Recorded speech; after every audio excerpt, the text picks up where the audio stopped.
Wait, it's 5 turns? Wait, what? Why? Oh, what's down this corridor? Oh, look, it's fucking nothing. You gotta listen here. We'll just take the birthright map, we'll flip it, and make it worse. I'm a genius. How do they look at half of your units just going tink 0 damage against these fucking Oni savages and think, yeah, that's fine, ship it. Oh, spaghetti to feel like Christmas. She really just fucking dies on turn 1. Just fucking turn 1. Oops, she's dead. Right in front of my Reyna. Oh my god, a chapter I actually didn't hate. 23 strength general in chapter 13. Quite reasonable. Thank you, sir. May I have another? Why the fuck is Effie level 8, man? Level 8? Like, did she just sleep through the entire game up to this point? There's sure... Oh my god, how are his base is always so much higher than I remember. For what reason are they this high? Oh, thank goodness, Ryoma's here. Now I can turn my brain off. Yippee! 4 worthless units! Let me just do a quick glide over the map. Yep, everyone's promoted now, so everyone is shitting out stats. Good. Yeah, we'll just take the conquest map and we'll make it worse. Dare you cross my wacky bridges, Corin? Ooh. Why would the child betray me and force me to play this shitty gimmick chapter? Did I even bring a thief? Oh, who fucking cares? Alas, poor Scarlet. Somebody's wife who reduced to a blow-up doll that can crit me. Oh, never mind, she's dead. Holy fuck, that took way too long.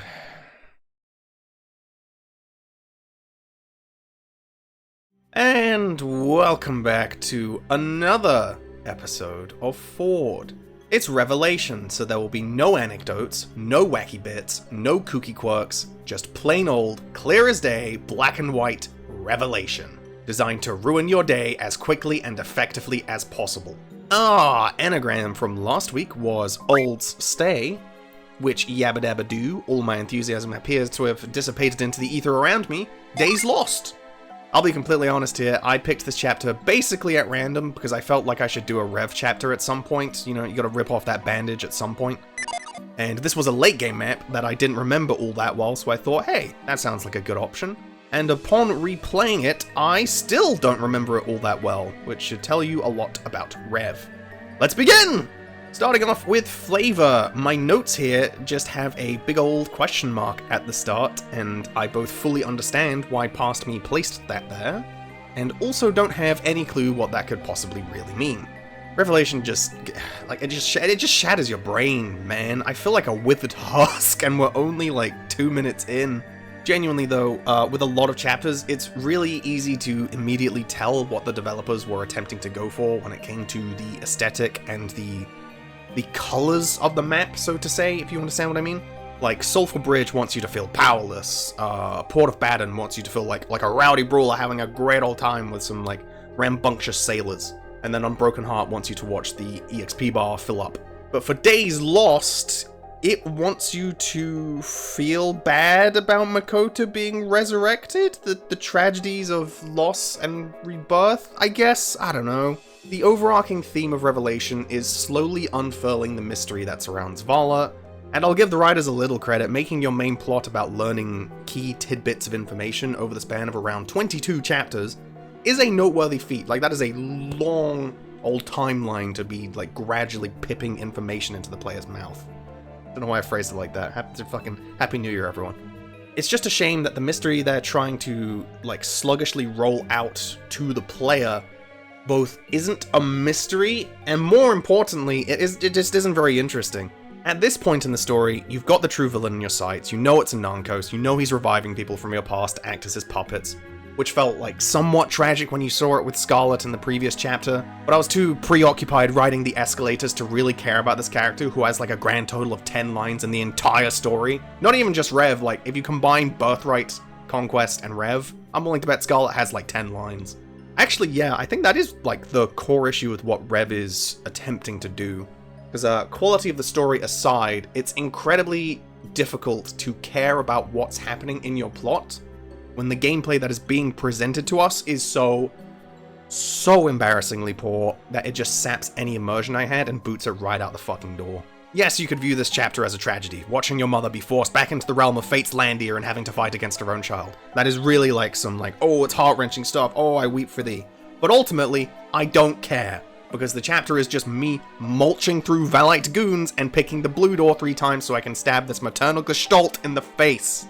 And yes, I know you can stealth this chapter, and we'll get more into that with Objective, but the majority of players are absolutely just going to play this chapter the same way they've played every other chapter up to this point, which is click on Ryoma, bask in his deathball glory, and watch him kill everything. If you want the flavor to really pop off, you need to alter the map significantly. Like, you can't just have it be the way it is.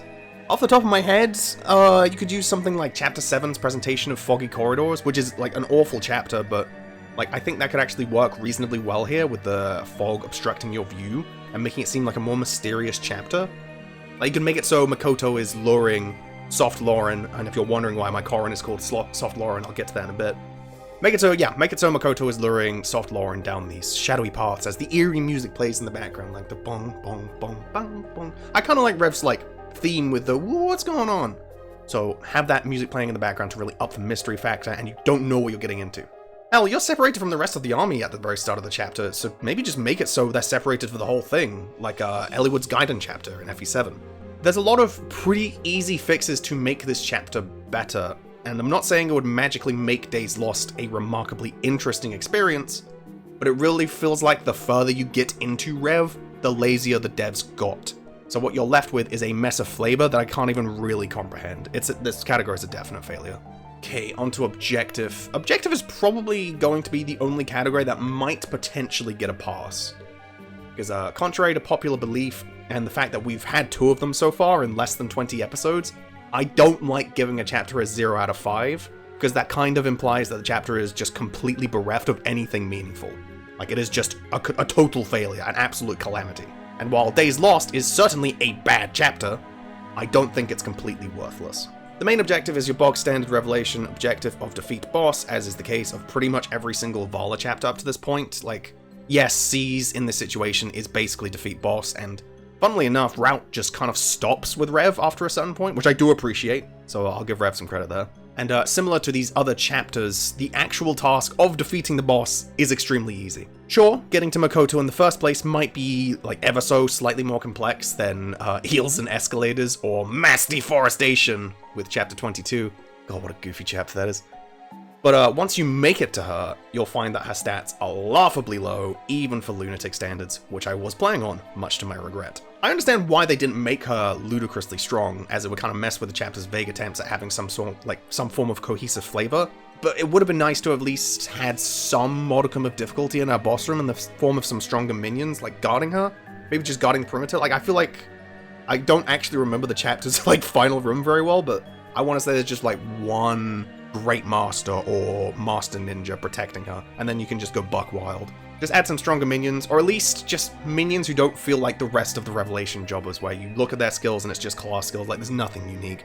I want to say the only unique enemy to have skills that aren't just bound to their class in Revelation are just faceless that randomly have immobilize. It gets really samey. Regardless, the actual unique aspect of this chapter, or at least what the devs tried to pretend is the unique aspect, is the red and blue doors that your party has to traverse through in order to end the chapter. This is not a unique aspect. This is a gimmick, and it's not a good one either. It's no secret that the majority of Revelation chapters feature some form of gimmick in order to justify reusing a bunch of maps from better routes, and while this chapter isn't reused, I'll say that at least, they decided to make it so the player has to choose between going through the nice, friendly blue door that does nothing, or the mean red door that's filled with nitroglycerin. I get what they were like, oh my god, fucking, I feel like I'm just repeating myself ad nauseum here when I say, like, I get what they were trying to do, it doesn't succeed. But yeah, again, I get what they were trying to do. They wanted the player to get lulled into a false sense of security by listening to what Makoto is telling Corrin, but there's three potential problems with this. Just imagine 3 different situations. Number 1, the player doesn't trust Makoto right away, and does the opposite of what she says. Meaning they open the first red door as they think Makoto is lying, since she's a puppet of Anankos, and they explode and all of their health is reduced to 1. And the punishment doesn't matter, because there's no, like, immediate red units on the other side of that door, so, like, who cares? Number 2, the player trusts Makoto the whole way and risks a potential game over at the final door when they explode and reduce all of their health to 0, which for the purpose of flavor kind of sounds like Kaga level trolling. And number 3, the player does what the devs intended and only goes through the blue doors, meaning that they receive no punishment but are satisfied narrative-wise. And this is a problem because it's Rev's narrative, so it's both dumb and pointless. There is genuinely, like, no situation in which I feel like this mechanic gives the player a satisfying conclusion. Finally, I won't talk about it for very long, but I guess I should address the fact that this is the third chapter in FE history to have the stealth option, with the others being Path of Radiance Chapter 10 and Thrashia's Chapter 4. Man, fuck, those are some good chapters. I wish I was playing either of those. If you manage to avoid the sight lines of the scouting enemies and subdue Makoto, you'll receive a pair of boots, 10,000 gold, and a Master Seal that you don't want or need at this point. Okay, yeah, the boots are obviously always going to be a good reward, but you have to, like, balance that with the idea that you'll be absolutely demolishing your hairline as you either try to figure out how to stealth this chapter without a guide, or you'll be giving up and just using the wiki. And as I have checked, it apparently takes 38 turns to complete. So being able to stealth this chapter is neat, but I'd be lying if I said I wanted to do it in the first place, since I'd rather just have the experience from my units. And the less time I spend in Rev, the better.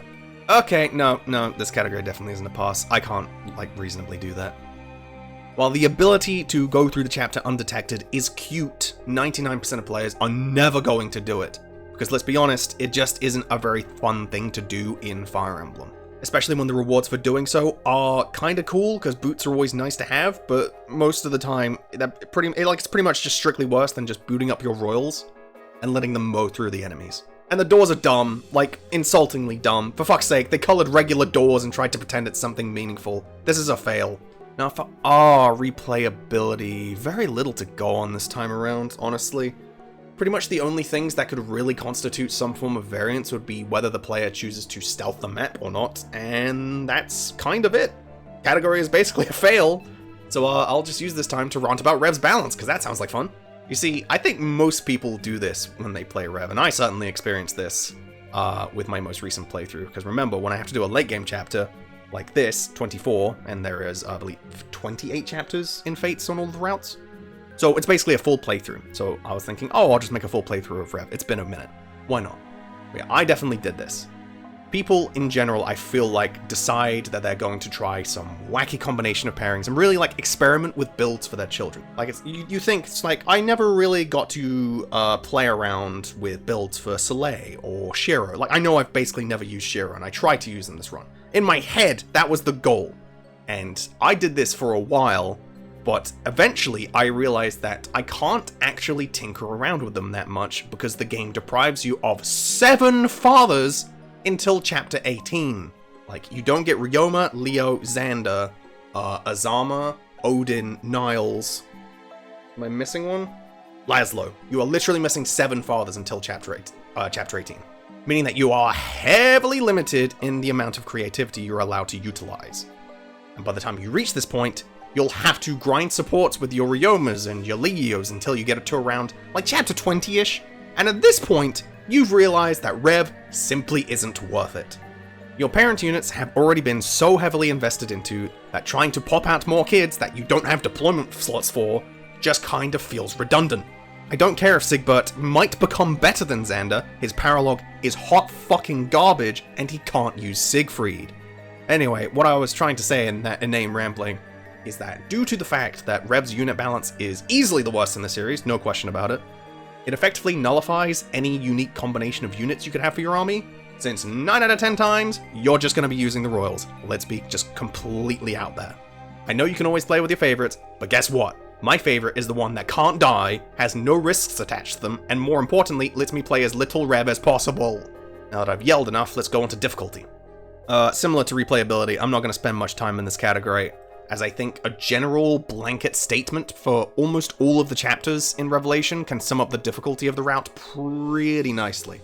Every single chapter in Revelation is long. This was what I noticed on my most recent playthrough, is that I was spending a lot of time in these maps, averaging around like 20 to 25 turns for the shorter maps, with some of them taking as long as 60. This is due to the fact that Rev employs very, like, unseemly tactics when attempting to instill some difficulty, through stuff like reinforcements that are just threatening enough to force the player to slow down their tempo, which also last for way too fucking long. Seriously, some maps have reinforcements that keep going until like turn 40, and if you don't know about them, they can completely demolish your game plan. It's super frustrating. Pair this with a gimmick in almost every chapter will just make for maps that last for way too long.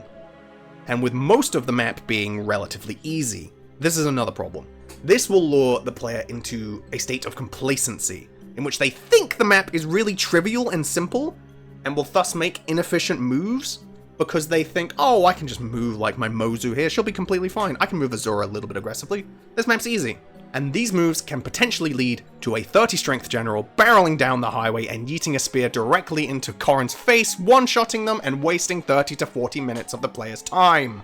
I'm looking at you, Mjolnir Mage in the snow. If the dev who put that fucker in there is listening, fuck you. I hope you lose all friction in your fingers, you sick son of a bitch. So all in all, Rev's idea of difficulty is more just making the player act very slowly and cautiously, causing the game to feel really tedious and drawn out.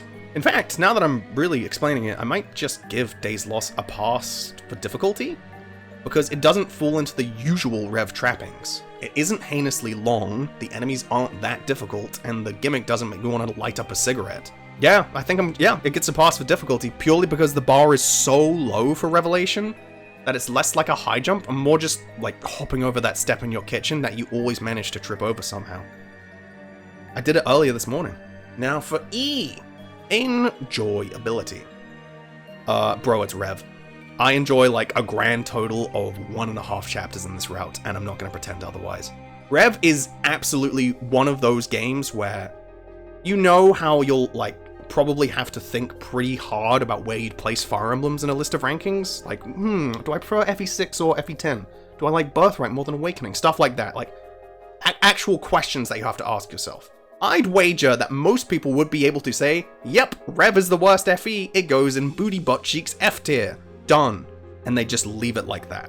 If you want to look at it really objectively, there's some potentially interesting stuff with bringing Makoto back and making her fully aware that she's a puppet. Like, I can see the potential there, but the game absolutely doesn't do enough to make it a super intriguing story beat. Honestly, I think Engage did the whole bringing the parent back to life on the opposite side thing much better. Man, chapter 25 of Engage is so good. I'm getting off topic. The story has potential, but the gameplay is just so bland that I can't imagine there's that much for people to really hold on to enjoyment-wise. And as for me personally, the person doing the review, I hate it. Plain and simple. Enjoyability is a fail.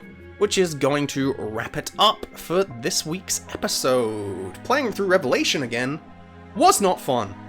Literally the only chapter I thought was kinda neat was chapter 12, and the rest ranged from boring to outright offensive. It's, like, Rev is just such an absolute mess of balance, writing, and map quality. Like, there's not a single thing it does amazingly well. Like, not even reasonably well, or like, okay.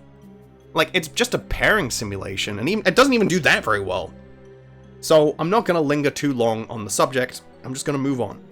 At the end of the day, Days Lost is a pretty bland chapter that had a tiny nugget of potential that maybe could have turned it from a 1 out of 5 to a 2 out of 5, but that's really all there is to it. So with all of that said, Rev bad, see you next week. As for our anagram, the next episode will be a little bit different, I'll spoil that much. The anagram you're about to receive is for a single chapter, but I will say that the episode itself will involve 2 chapters from different games. So now that I've got you mildly interested, the anagram for next week's tubular episode is Prophesied Nada. For those in the back, Prophesied Nada. Alright, I'm out of here. I gotta go recover from all this Rev poisoning. I hope y'all are having a grand old time. It's 2026, everybody! Let's celebrate and have a Scooby old time. I'm gonna go pass out. I'll see you next week, everyone. Bye. Have a grand time.